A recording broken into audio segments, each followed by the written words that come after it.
berita ini belum banyak yang tahu kalau TNI sudah siap siaga menghadapi Kostrad Malaysia Marinir di perbatasan. merapat ke perbatasan Malaysia. Kostrad Marinir merapat ke perbatasan Malaysia. Secara diam-diam markas besar TNI Cilangkap Jakarta mengambil kebijakan tegas dengan menempatkan pasukan pemukul di perbatasan Indonesia-Malaysia.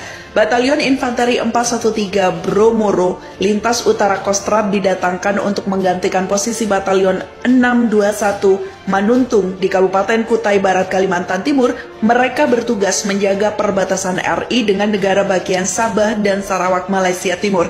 Yonif 413 Linut Kostrad yang bermarkas di Solo, Jawa Tengah, mulai April 2012 bertugas menjaga 3 kabupaten di perbatasan dengan Malaysia, Kutai Barat, Malinau, dan Nunukan, sepanjang 1038 km.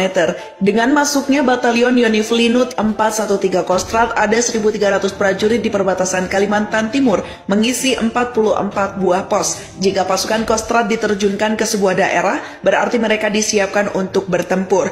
Mereka pasukan mandiri yang tidak membutuhkan pasukan lain untuk melakukan pertempuran. Dari urusan dapur hingga senjata anti pesawat terbang, semua diurus sendiri. Malam itu, Yonif 413 Bromoro Linut Kostrad mulai patroli. Satu kompi Kostrad 100 prajurit berkumpul di Kutai Barat untuk menyisir perbatasan di wilayah timur. Memasuki 2 jam perjalanan, pasukan dipecah menjadi 3 peleton atau 33 personil, bergerak ke 3 tempat terpisah. Pasukan yang 1 peleton, 33 personil, dipecah lagi menjadi 3 regu setelah berpatroli selama 4 jam. Patroli malam, pukul 3 pagi, 1 regu 11 personil pasukan beristirahat tidur sejenak dan bergerak lagi saat lembayung pagi muncul.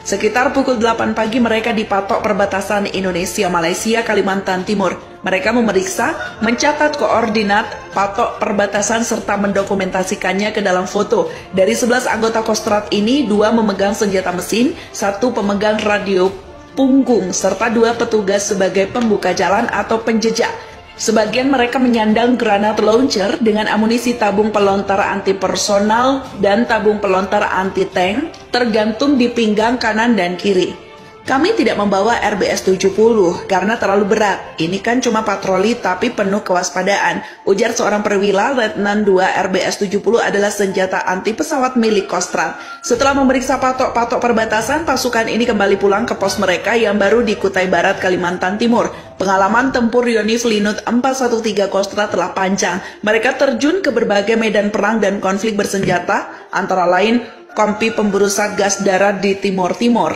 Satgas Pengamanan Daerah Rawan Aceh, Ambon, dan Papua. Mereka juga pernah bertugas sebagai kontingen Garuda 7 di Timur Tengah.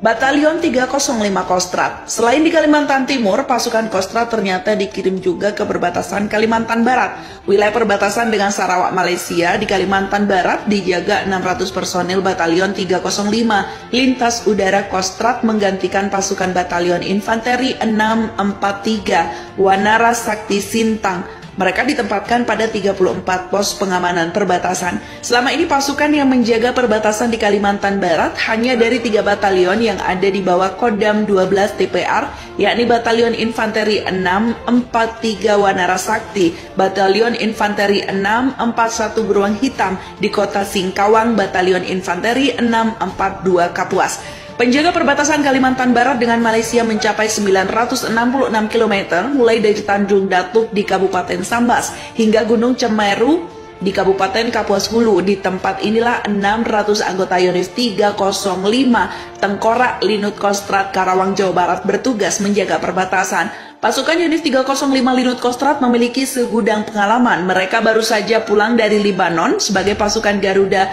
23A 2006-2007. Jadi tidak main-main, kini pasukan yang disimpan di perbatasan Malaysia pasukan berkualitas nomor 1. Kodam 12 Tanjung Pura bermarkas di Pontianak mencakup 2 provinsi yakni Kalimantan Barat dan Kalimantan Tengah, sedangkan Kodam 6 Mula Warman menjaga wilayah Kalimantan Selatan dan Kalimantan Timur. Yang menjadi pertanyaan, mengapa garis perbatasan dengan Malaysia di sepanjang Kalimantan Timur dan Barat kini dijaga Kostrad?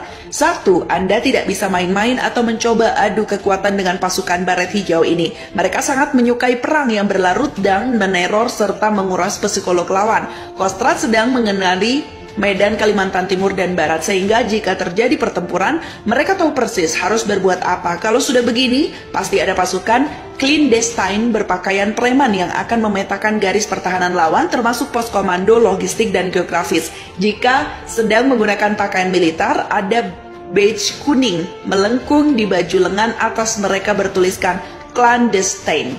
Let's rock and roll. Pasukan TNI AL tidak mau ketinggalan untuk berpartisipasi, bahu-membahu menjaga perbatasan dengan temannya di Kostrad. Sebanyak 130 prajurit pertarung Batalion Infanteri 5 Marinir bertugas sebagai Satgas Ambalat 14-2012. Tugas yang disampaikan Komandan Pasmar 1 Brigadir Jenderal TNI Natan Negara kepada mereka sangat jelas. Amati dan waspadai gerakan pasukan Malaysia di Pulau Batik Utara, serta pertahankan garis parasel berbatasan di Pulau Batik, ujar dan Pasmar 1. Laksanakan penyiapan unsur melawan wilayah bersama satuan samping. Waspadai pergerakan kekuatan Malaysia di sekitar Pulau Batik dan Pulau Nunukan. Tama Komandan Gugus Tempur Laut Wilayah Timur, Laksmana Pertama TNI Ari Sudewo, SE. Pada 2013 mendatang, penjagaan perbatasan akan lebih ketat lagi. TNI akan mulai mengaktifkan tank-tank Leopard, heli tempur, serta UCAV drone.